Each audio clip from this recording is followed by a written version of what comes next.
почитуван министер, колега Тевдовски, колега Атанасов, почитуван Бенџамин Перкс и представници од УНИЦЕФ со кои веќе релативно долго време работиме на реформирање на образовниот систем, почитувани представници на меѓународни, домашни институции и партнери, и навистина ви благодарам за целата континуирана поддршка која ни ја давате во секој наш чекор.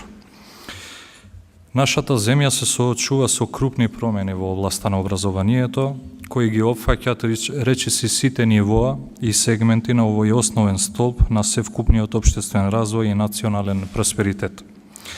Дел од тие промени се веќе воведени, дел се дефинирани во владината сеопфатна стратегија за образование за периодот од 2018 до 2025 година и придружниот акциски план за 2020 година, каде ги поставивме клучните активности што треба да ги преземеме во следните години за да се подобри наставата и учењето и да се обезбеди што поголема ефикасност и ефективност во однос на целокупниот развој на учениците. Започнавме и спроведовме промени онаму каде беше најкритично во високото образование. Голем дел од нашите институционални напори, поддржани од многу чинители, а би ја издвоил бизнис заедницата, се насочени кон промени за развој на средното стручно образование. Во моментов интензивно работиме на креирање на реформи кои треба да се случат во областа на основното образование, како најкрупни до сега. Овие промени, како и сите до сега, ќе ги креираме низ еден инклузивен пристап со вклученост на сите засегнати страни и чинители со добра волја, одговорност и желба за придонес. Пристап кој гарантира успешност на реформите. Во овој контекст е организира и денешната дебата. Денес овде се присутни луѓе кои знаат и можат да се вклучат и да дадат придонес во тоа што го работиме, или пак оние кои се веќе вклучени да вложат дополнителни напори за да успееме целосно да ја оствариме заедничката визија за подобро образование, кое ќе им овозможи на младите овде да се оформат и реализираат како професионалци. Во оваа прилика сакам да ја истакнам соработката со ОЕЦД и УНИЦЕФ како едни од нашите најголеми партнерски организации чие искуство ни помага во реформирањето на бројни општествени сегменти, вклучително и областа на образованието. УНИЦЕФ и ОЕЦД направија сеопфатна анализа на системот за оценување и евалуација кај нас. Во извештајот, чија што кратка верзија ја имате пред вас, се разгледува на кој начин создавањето на коерентна рамка за евалуација и оценка, вклучена во долгорочната реформска стратегија, може да помогне за да се подобри еднаквоста и квалитетот на системот. Ова анализа доаѓа во многу важен момент, кога ние разгледуваме воведување на ново национално оценување, чија главна цел ќе биде да им помага на училиштата да развиват поквалитетна настава, а нам ќе ни служи за понатамошно креирање на политики кои од сега ќе бидат базирани само на внимателно прибирани и анализирани докази. Политиките мора да бидат базирани на конкретни анализи, факти за состојби и аргументи за потребите од промени. Проблемите кои можеби се провлекуваат годините назад или пак се тековно настанати, никако не смеат, условно речено, да се решаваат со креирање на политики базирани на перцепција.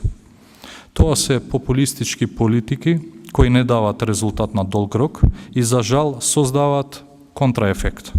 Наместо да го решат проблемот, тој се прикрива и привремено се заборава. А гледано долгорочно, тој сушност се продлабочува. Ова не смееме да го дозволиме да ни се случува. Анализата што ја имате пред вас ги идентификува добрите и помалку добрите страни на воспитно-образовниот процес и соодветно на нив дава препораки и насоки што ќе ни помогнат да спроведеме политики и реализираме активности за унапредување на квалитетот на образованието. За таа цел веќе е изработен акциски план за имплементација на препораките за точно дефинирани задачи на секоја од надлежните институции, како Министерството за образование и наука, Бирото за развој на образованието, Државен просветен инспекторат, Центарот за стручно образование и обука, Државен испитен центар, локалните самоуправи, училиштата и така натаму. Во насока на подобрување на наставата, веќе коригиравме од ова учебна година 22 учебници за основното образование, односно учебници со унапредена содржина од квалитетен и технички аспект по претходно спроведена анкета со наставниците. Исто така, усвоивме нови наставни програми по граѓанско образование, нови наставни програми по предметот географија за 7, 8 и 9 одделение, нови наставни програми по музичко образование за 6, 7, 8, 9 одделение, нова современа листа на лектири во основно образование, исто така изработени се и 31 учебник за средно стручно образование. Изработено, што е важно, ново законско решение кое ја регулира областа на основното образование и кое ќе биде објавено по јавната расправа преку владиниот ЕНЕР систем до конечно утврдување на најдобрата и најприфатлива верзија за сите. Овој закон предвидува низа измени во наставниот процес и повеќе права, можности и унапреден статус на наставниците во основните училишта. Предвидува поголем фокус на инклузијата на учениците со попреченост во редовните училишта и јакнење на тамошните служби, како и трансформација на посебните основни училишта во училишта со ресурсни центри. Потоа, поголеми можности за следење и поддршка на талентираните ученици, јакнење на темелните уставни вредности во образовниот процес преку промоција на недискриминација, спречување на говор на омраза, јакнење на мултикултурализмот и така натаму. Се предвидува и промена на методологијата на оценување на учениците и вреднување на наставниците. Планот со реформи предвидува континуирана поддршка за наставниците и воопшто вработените во образованието, преку мерки за потикнување на мотивација за работа. Имено, како што истакна и министрот Тевдовски, ова година ќе имаме ново покачување на платите во образованието, исто така за 5% како и во септември минатата година. Но овој пат не само за вработените во основните и средните училишта, туку и за вработените во областа на високото образование. Ова прилика ќе ја искористам и да споменам една друга важна работа, која исто така произлегува од анализата на ОЕЦД, а се однесува на ставање во функција на системот за професионален и кариерен развој на наставниците и стручните соработници. Овој систем беше дорегулиран во Законот за наставници и стручни соработници и ќе овозможи проодност на наставниците од едно на друго професионално скалило по соодветна проценка на исполнетоста на стандардите за напредување во звања.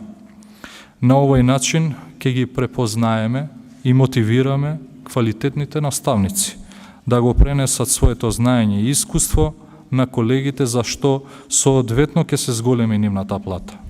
Важно е да се спомене и подобрувањето што ги правиме во Законот за обука и испит за директор на училиште.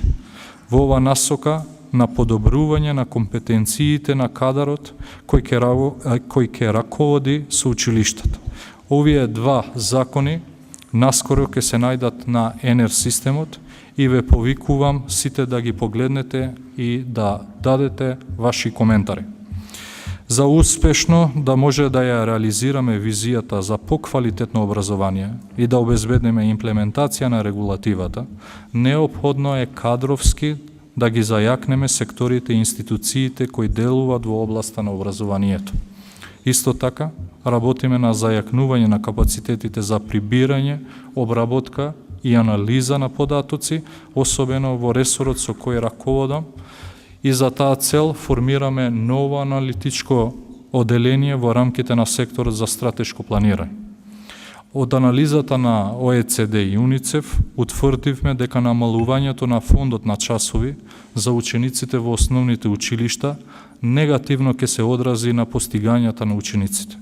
Податоците покажуваат дека нашите ученици до 14 годишна возраст добиваат 900 часови помалку од нивните врсници во земјите членки на ОЕЦД, што е околу 1 година образование помалку.